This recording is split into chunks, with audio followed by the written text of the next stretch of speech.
Today I fucked up by rapping WAP enthusiastically while my husband was on a conference call. Today I decided to spice up the slow workday by blasting WAP on my headphones and rapping along enthusiastically. About halfway through the song, my husband came bursting into my office to frantically inform me that everyone on his conference call can hear me, and his boss would like to know who was singing. It certainly didn't help that I am not a gifted rapper, so the only words I know to the song are, "Wet ass pussy and I want you to touch that little dangly thing that swing in the back of my throat." So I always make sure to sing those words extra loud and proud. Apparently, he initially muted himself and yelled at me numerous times from his office to stop singing, and just when he thought I had heard him, the wet ass pussy part came back, so my performance continued without interruption. I can't say it's my proudest moment, but if anyone is considering a Bose Quiet Comfort 35, I am here to tell you the noise cancelling feature definitely works. Thank goodness the office Christmas party is cancelled this year. Too long didn't read.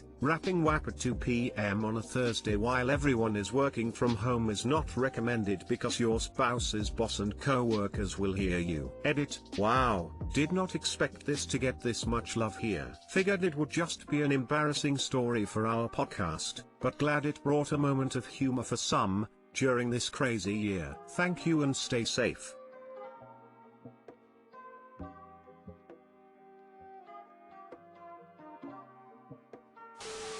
I think you need to escalate by working on his next Zoom call. Show them you mean business. Make eye contact while doing it to establish dominance. Not as big of a fuck up someone else posted a month ago, where his wife was on a conference call and after he got out of the shower he walked up to her and slapped her in the face with his dick for everyone to see. Edit. I don't have the link, sorry. I'm sure you'll find it. Got a lot of attention. And now I just think of that recent Family Guy episode with Peter working from home getting kissed by his wife and taking her to HR for sexual assault. I instantly feel less bad about my toddler shouting "Mummy wiped my bum" whilst my husband was talking during a video call meeting. At my job we have a college student intern who we've managed to keep on by giving her stuff to do while working from home. I have a weekly video call with her about it. This week her male roommate made up a song about pornos and what good titles for them would be. The intern didn't realize I could hear it until the roommate sang "She got big titties, everybody wanna FCKM," and I burst out laughing. I'm also female if that matters. The poor intern was so embarrassed, but then she yelled at her roommate that she was on a work call and we could hear the song and he yelled "Oh shit," and that ended the performance. My husband is a middle school teacher teaching virtually, and for some reason it completely left my mind that he was. So as I was walking by him working I decided to give him a performance, and in my loudest, proudest voice I could I shouted out "Peanut butter jelly time. Peanut butter jelly."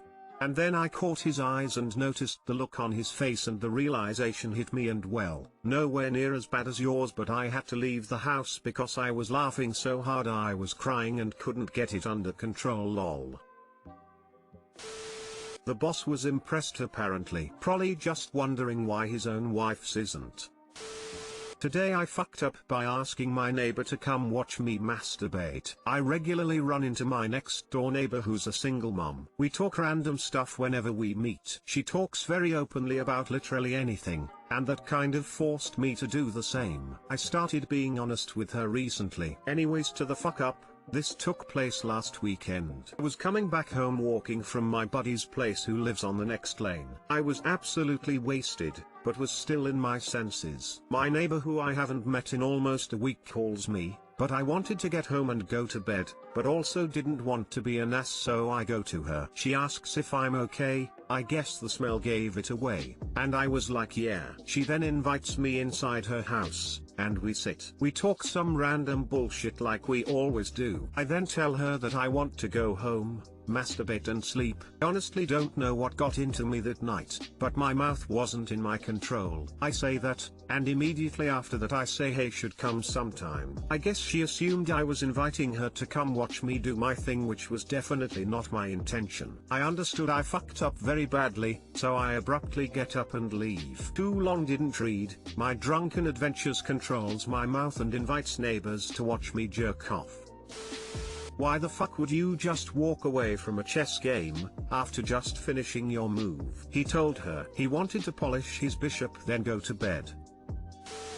Leave the door cracked. The real fuck up would be letting the situation go and not going to explain yourself to her.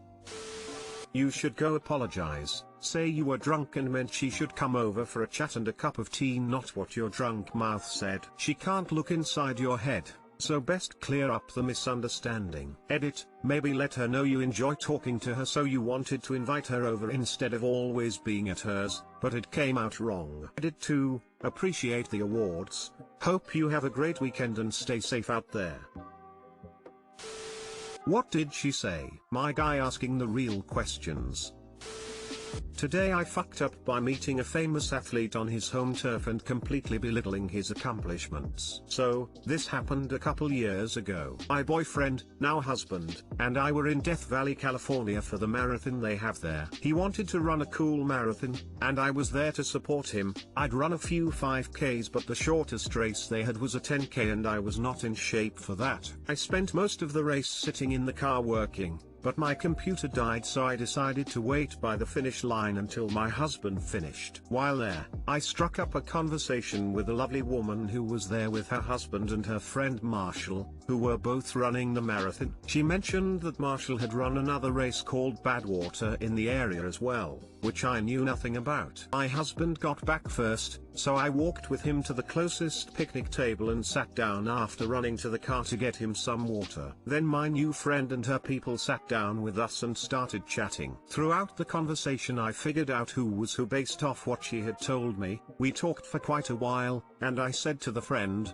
"Oh, you must be Marshall." He said he was, and I mentioned that I'd heard he'd done Badwater. He said that, in fact, he held the record for that race. Unfazed, I shared how I had run a 5K or 2 in my day, as my husband, tired from the race and in a bit of a daze, remained unaware of what was going on. I later found out that Badwater is a 146-mile ultramarathon that goes from the lowest point in the continental US, Badwater Basin, to the top of Mount Whitney, the highest point in the continental US. As it turns out, my new friend's buddy Marshall was Marshall Ulrich, a famous ultramarathoner who is extremely accomplished and well known specifically in the Death Valley racing community. So, in the place he is most well known, the single place in which he is most likely to be recognized, some random girl who knew his name, he didn't know that was because of his friend, and who knew about Badwater, I didn't, again, friend, was entirely unimpressed with his accomplishments and felt that her record of completing but never winning 5Ks was comparable. He handled it like a champ, but my husband and I haven't stopped laughing since. As a bonus, turns out the woman I was chatting with is also a boss. She ran the Leadville 100,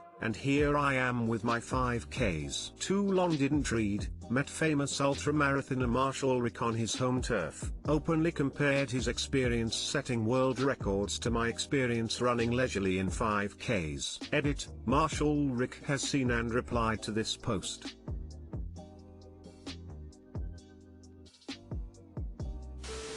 I'm hoping that you must be Marshall rather than oh my god are you Marshall does imply that you knew his name though his friend. Hopefully anyway.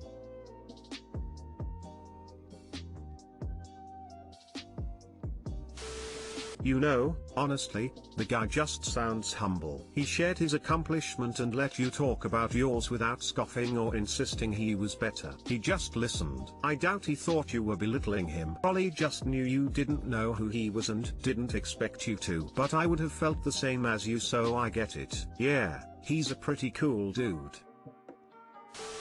My sister-in-law sent me this thread. I do remember sitting around a picnic table at the end of the DV marathon, and I am always amazed that people know me, or anything about me. My friend Chris Frost and Wendy were with me, and I remember running my first 5K and it was extraordinary to finish. I feel grateful to be able to still be running and am always happy to encourage one and all. FYI, my 29-year-old record of running the full 146 miles from BW to the top of Whitney, 33 hours and change, was just broken by about 20 minutes by a friend of mine, Harvey Lewis, super guy. If you want another peek into my world and my good friend Mark Macy's world, look for Amazon Prime's The World's Toughest Race. It is a 10-part series that you may all enjoy. Look for Team Stray Dogs and Team Endure. Having said all this, I have always learned more from my failures than my successes, and cherish your friends and family. Thanks all, Marsh. Wow,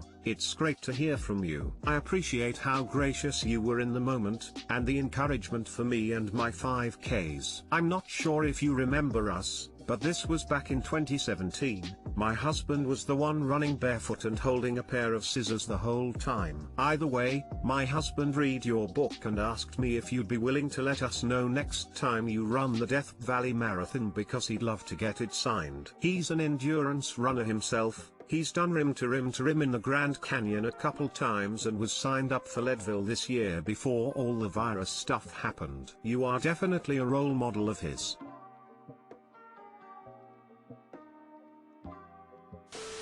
That's amazing. Thank you for the laugh. Op also said that her husband got back first. Does that mean that he beat the badass Marshall and her new friend's husband? Because that is pretty badass. Lol, he did, but I'm pretty sure that while it was a race for my husband, it was more of a leisurely stroll for Marshall. According to my husband, Marshall and his friend were chatting the whole time.